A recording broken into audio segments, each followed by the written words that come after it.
Hello, welcome to SD Game Talks. Today we bring you to the Champions League, and we see here the Premier League is dominating La Liga in all aspects of the football. Premier League is absolutely right now taking all over La Liga, beating all La Liga clubs like it's just a weaker club. La Liga doesn't count in the eyes of the Premier League. And here we go with the results of the Champions League so far, where it started with Arsenal versus Athletic Club. Arsenal defeated Athletic Club comfortably 2-0, and then here as well we witnessed again on the same day where Tottenham Hotspur had to take 3 points away from Villarreal. And yesterday was another 2 games, because it's kind of like 2 games each. And here we go with Liverpool FC, who beat Atletico de Madrid, who is supposed to be one of the strongest clubs in the La Liga Santander, but well deserved for Liverpool, because Liverpool, of course, is a stronger opponent in the Premier League. So these are the results: Arsenal beating Athletic Club, and Spurs taking 3 points away as well from Villarreal,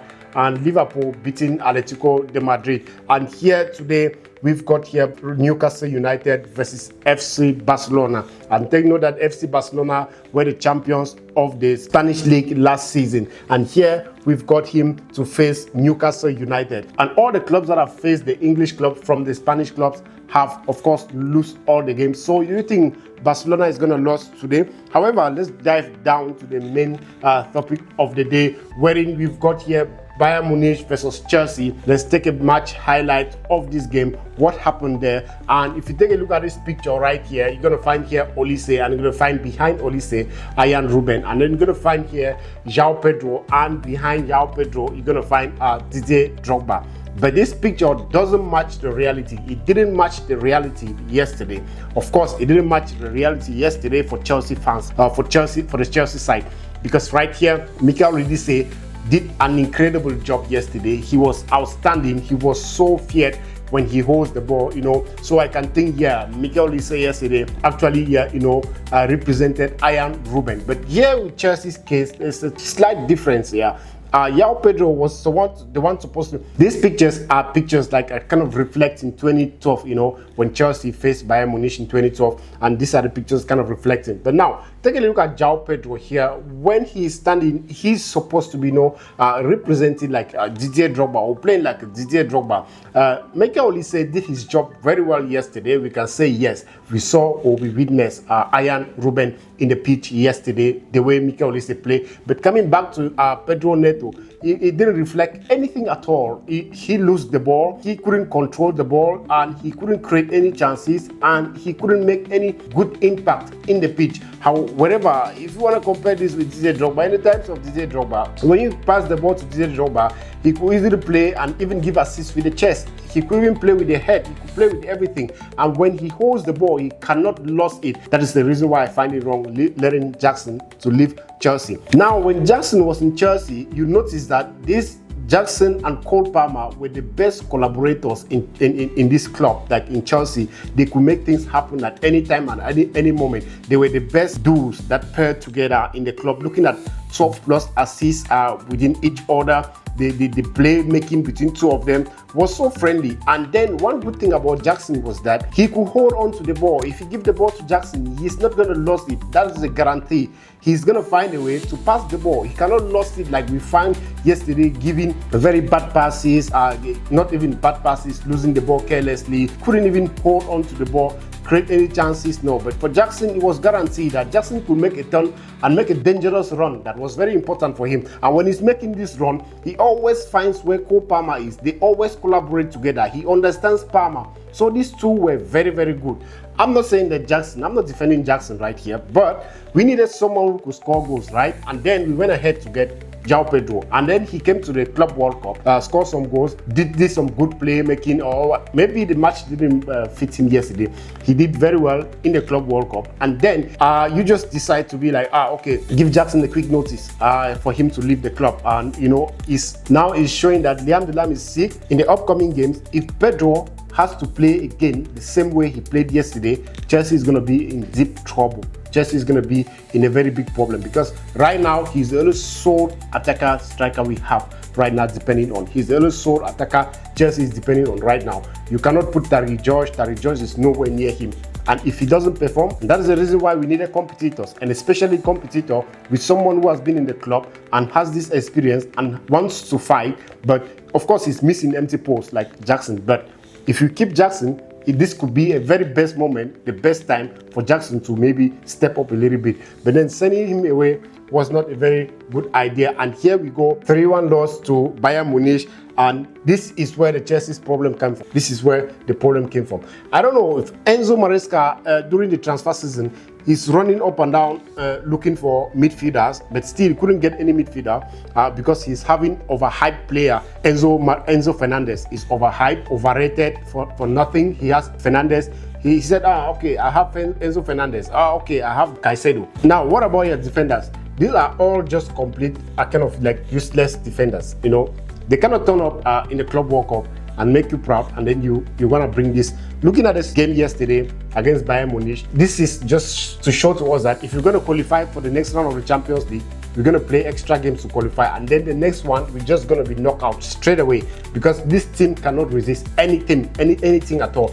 The worst one here we've got here is Tosin. Tosin for 3 consecutive times has received balls through the legs to the pole. He cannot close his legs. I mean, when he missed one-on-one, he do not know how to close his leg. He doesn't know how to close his legs. He closed it and leave the gap, and for 3 consecutive games, yesterday it happened, on Brentford it happened, and again the previous game it happened. They play the ball in between his legs and it's always going to the pole. I don't know what is wrong with him. He cannot close his legs. It's absolutely crazy. And Chalobah as well, trying his best but not enough. And then playing Reece James off position. Yes, it worked with Paris Saint-Germain, but it didn't work out yesterday with Bayern Munich. And therefore, this is not, if you are trying something, yeah, it needs to be consistent. It needs to be consistent, otherwise drop it. Because you played this, it failed. The only time that Chelsea played Reece James that worked out very well in the midfield was when we are playing the finals in the Club World Cup with Paris Saint-Germain.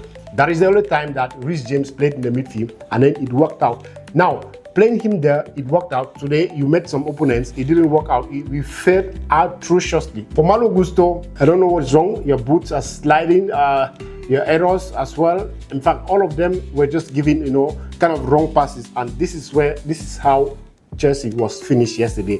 Poor defense, no confidence in midfield. There was no chances created. Moses Caicedo doing his job, but this overrated Enzo Maresca, Enzo Fernandez in the midfield couldn't do anything. He's losing the balls as well. So how do you expect to win? So this is what Enzo Maresca have got to play. Now, Garnacho here just stepped in from Pedro Neto.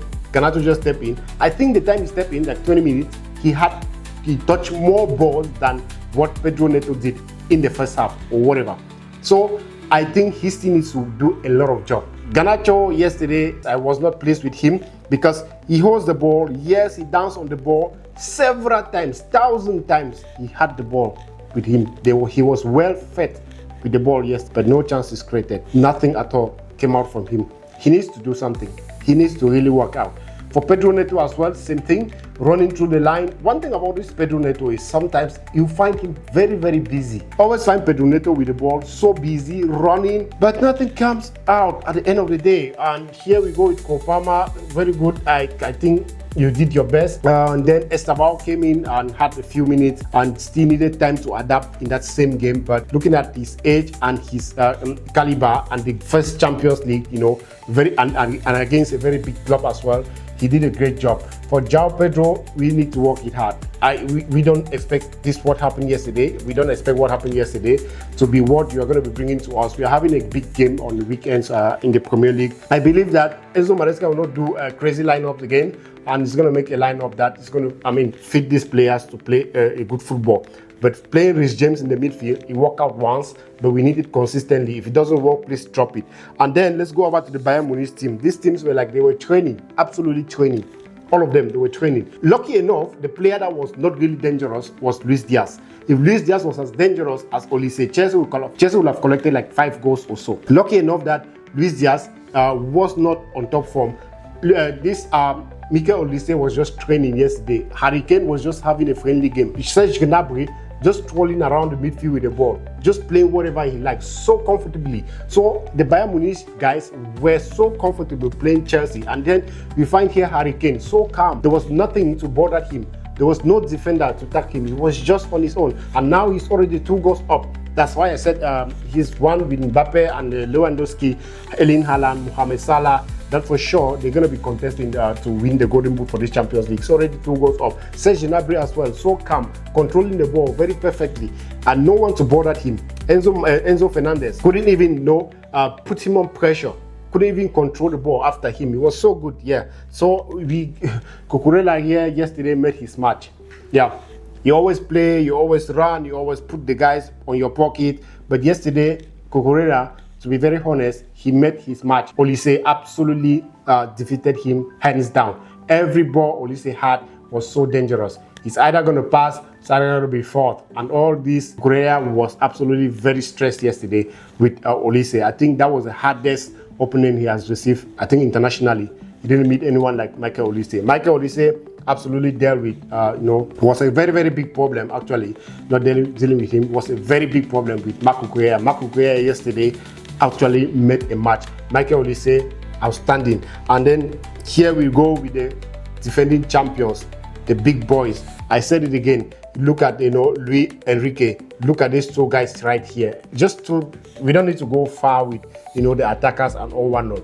You've got the world best left back. You've got the world best right back. And I said this, and they are already still in that same consistency of last season. Nuno Mendes scoring a goal, Hakimi giving an assist. That means they are waiting for just Dembele and Desiree Doué to come on board, and then they get things done.